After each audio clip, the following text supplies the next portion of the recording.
Good day mga ka-Oragon! Ngayong araw na to ay samahan nyo kong pumunta sa Sitio Kinayangan, Barangay San Sebastian, Lagunoy, Camarines Sur upang kumuha ng niyog na paninda. Ayan, binabaybay ko na itong Barangay Santa Maria Road to Binanwahan Road, Lagunoy, Camarines Sur. Bale, ito po pala mga ka-Oragon yung daanan papuntang Garchitorena, Presentasyon at Karamuan, Camarines Sur, na kung saan yung mga bayan na yon na aking nabanggit ay maraming tourist spot. Ayan, nandito na po tayo sa Barangay Binanwahan, Lagunoy, Camarines Sur, na kung saan ay nandito po yung Partido State University Lagunoy Campus. So shout out sa mga kabats ko dyan na graduate ng taong 2016. At shout out din pala sa lahat ng mga nag-aaral at nagtapos na sa Partido State University sa lahat ng campus. At nandito rin pala yung sabungan ng Lagunoy at kita nyo naman sa tabi ng kalsada ay maraming nakaparadang sasakyan pati na mga motorsiklo dahil tapat na mismo yan ng sabungan. Araw pala ngayon ng linggo mga ka-Oragon, siguro tuwing linggo yung sabong dito. Ayan, malapit na pala tayo sa kabundukan ng Lagunoy na kung saan ay tanaw ko na itong mga nagbeberdihan, mga bundok. Kaya saludo po ako sa LGU Lagunoy dahil hindi nyo po pinapabayaan itong mga kabundukan na makalbo. Napakasarap palang mag-rides dito mga ka-Oragon dahil napaka-presko ng lugar, napaka-aliwalas, at kapag ganitong makulimlim yung panahon ay medyo may kaunting lamig dito. Bukod pa dyan ay maganda na rin yung kalsada dito mga ka-Oragon. Halos lahat na naka-espalto. Ayan, kasama ko pala si Lunch at si Ate Yang na kumukuha ng video.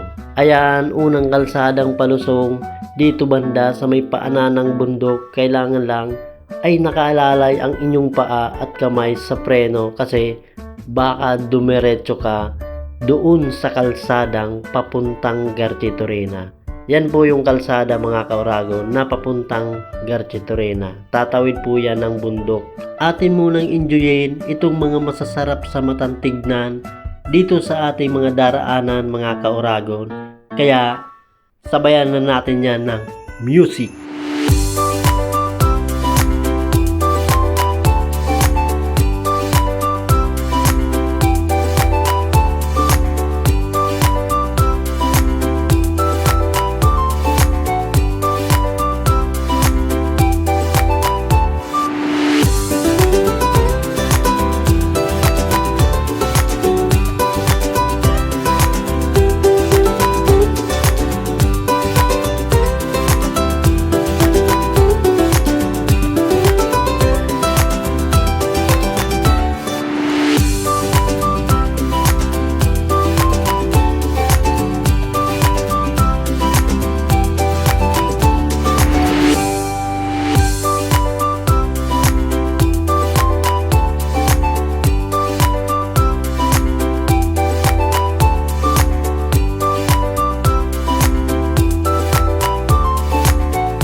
atin ang daraanan mga kauragon, itong isa sa mga dinarayong paliguan dito sa Lagunoy, itong Kagiskan River.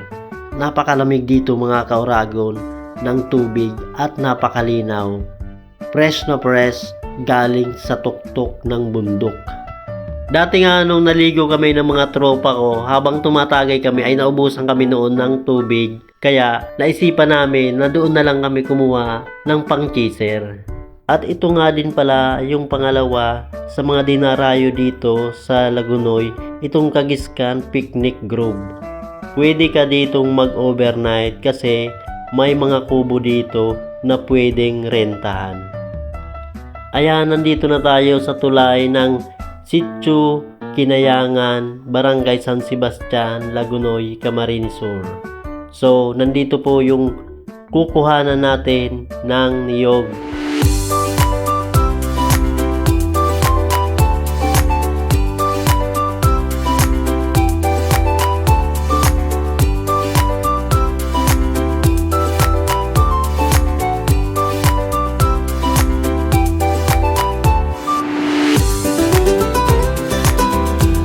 Ayan, ikinakarga na yung ating nabiling niyog. 170 pieces lahat pala ito mga kauragon. Mayroong 50 pieces na maliliit sa halagang 5 piso at yung malalaki ay nabili ko naman ng 7 piso bawat isa. Maganda din kasi talagang rumekta sa may tanim mismo ng niyog para maibenta natin to ng mas mura kumpara sa iba. Alam naman natin yung mga mamimili ay gusto niya na mas makamura sila sa kanilang mga binibili. Naku po, kulang pala yung hangin nitong sidewheel kaya minabuti ko na dito na lang ikarga sa may bandang motor at dito ko na din pasakayin sa may aking likod itong kasama kong dalawa para hindi gaanong mahirapan yung sidewheel. At ayan, nagpapabideo ako na kunyari ay pauwi na ako pero pagdating dun banda sa paliko ay hihinto ako upang hintayin yung aking taga-video. Hanggang sa susunod naman mga kauragon. Peace!